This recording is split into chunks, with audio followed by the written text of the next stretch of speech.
հիմա կարճած են մարդիկ իրենց աթոռներից, որովհետև այդ բիզնեսները նկատի ունեմ եկեղեցական այդ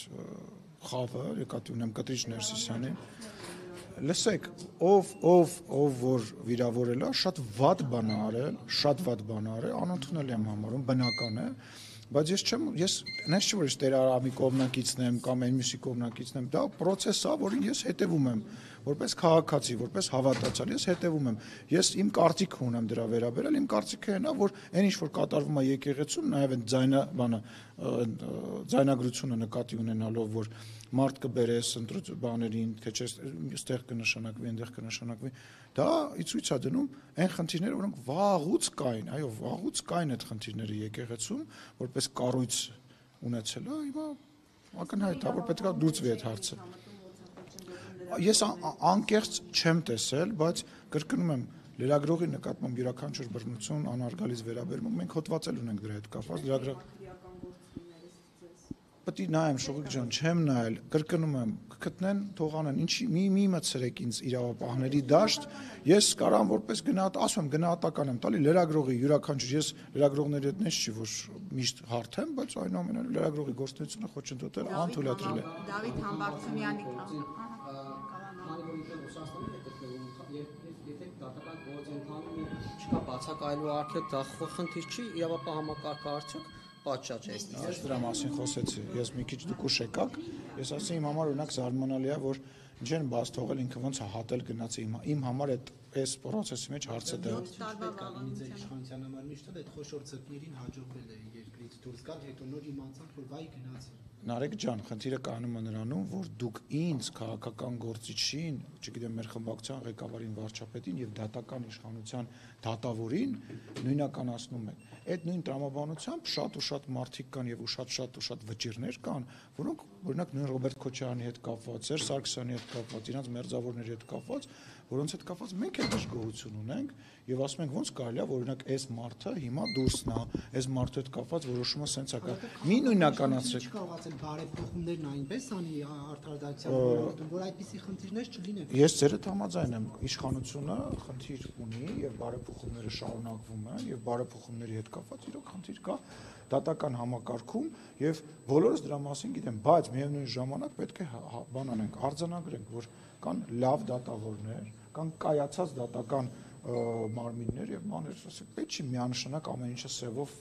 բան անել, լղոզել։ Պարոն երեքը պարտանում եք ձեր խմբակցություն փոխնախագահ Արտեմ Ռուբինյանը ասում էր, որ տեսեք ինչքան են դիմադիր համայնքապետեր դեռ կան աշխատում են, անմիջապես հաջորդ օրը Դավիթ Համբարձումյանը կալանավորվեց, այսինքն սպասենք այն ցուցակի հաջորդ։ Որտե՞ղ է կալանավորվում Ռուսաստանում։ Հա, ուզում եմ ասեմ, որոշում կայացվեց, վճիռը հայով։ Դա եւս մեկ ապացույց է, որ նույնիսկ ազգային ժողովի փոխոսնակը ավարտչության անդամ Ռուբեն Ռուբինյանը տեղյակ չի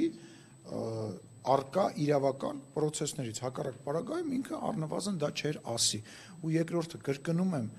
ես արդեն մի տեսախցիկի ներկայությամբ դա արեցի, հիմա նորից եմ ասում, մնացած բոլորի համար, բոլոր այն անձինք, ովքեր որ կասկածվում են գողության, սպանության, մնացած քրեորեն պատժելի հանցագործությունների մեջ,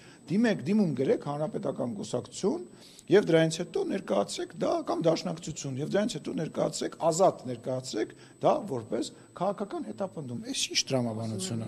Այսինքն այդ մարդը որ տես ջիպից դուրս սրեք է հեղափոխության ժամանակ մարդեր տշում, մարդեր խփում, բաներ անում, այդ բան դուք ուրիշ հարց տվեք, գնացեք Սերժ Սարգսյանին հարցրեք, ասեք իսկ ինչի Տիգրան Աբրահամյանին, Հայկ Մամիջանյանին, Արմեն Աշոտյանին չեք ներկայացրել, այն մյուսին չեք ներկայացրել որպես տեխնացու այդ տաղուն ով էր ճանաչում իր մասին միակ տեղեկությունն էր որ միտինգի ժամանակ մարդկանց հարցակվել բանը Սերժ Սարգսյանը ինքը տենց շախմատիստ է իրան պատկերացնում բայց վատ է շախմատ խաղում նարդի մակարդակով է շախմատ խաղում ու ամեն ինչ մի քայլ հետո պարզ է դառնում արվել է դա նրա համար որպեսզի դուք հարգելի լրագրող ինձ հիմա հարց տաք եւ Դավիթ Համբարձումյանը ներկայացվի որպես քաղբանտարկյալ հարց եմ տալի քաղաքական առումով ումա պետք Դավիթ Համբարձումյանը ումա հետաքրքիր Դավիթ Համբարձումյանը քաղաքական առումով ուզում եմ հասկանամ քաղաքական տենց մեծ գիգանտ էր ստեղ իմպիչմենտի process-ը եկել էր հասել էր պիկին իշխանությունը ის ինչեր եք խոսում ասենք հասկացա հարցը տվեցիք բայց եկեք հարգենք մարդկանց Պարոն Սիմոնյան այդ առումով մի բան ասում են 6 տարի հատուցեն 6 տարի 3 ամիս որոշին, որպեսզի համաներում չկիրառվի, դա էլ է քաղաքական հրահանգում է դրան։ Ես բայց կարա չէ ինքը այդ որը վճռը բողոքարկի։ Դե բա ինչ է, ուզում թող գնա բողոքարկի, ինչ է հիմա մտել այդ դատական process-ի մեջ բանման գալիս։ Ասում եմ, ումա պետք Դավիթ Համբարձումը քաղաքական առումով։ Խնդրում եմ, եկեք ծուռը նստենք, դուզը խոսանք։ Impeachment-ի ենթադրենք, impeachment-ի գործընթաց նույնիսկ չեն կարողանում իրանք քվեարկեն։ Իրանք չեն քվեարկում։ Իրանք իրանցով Քոչարյանի թիմը եւ Սերժի թիմը չի քվեարկում, չեն կարողանում։ Դավիթ փողոցում ժողովուրդ չկա, 6 ամիս հետո ընտրություններ է։ Ումա պետք Դավիթ Համբարձումյանը։ Այսինքն ինքն էլ ոչ մի բան չէր արել, տենց կտրտված կադրեր հրապարակվեցին, որտեղ ինքը բանի Գորյունի փողոցի վրա մարդած է։ Ուզում հասկանամ,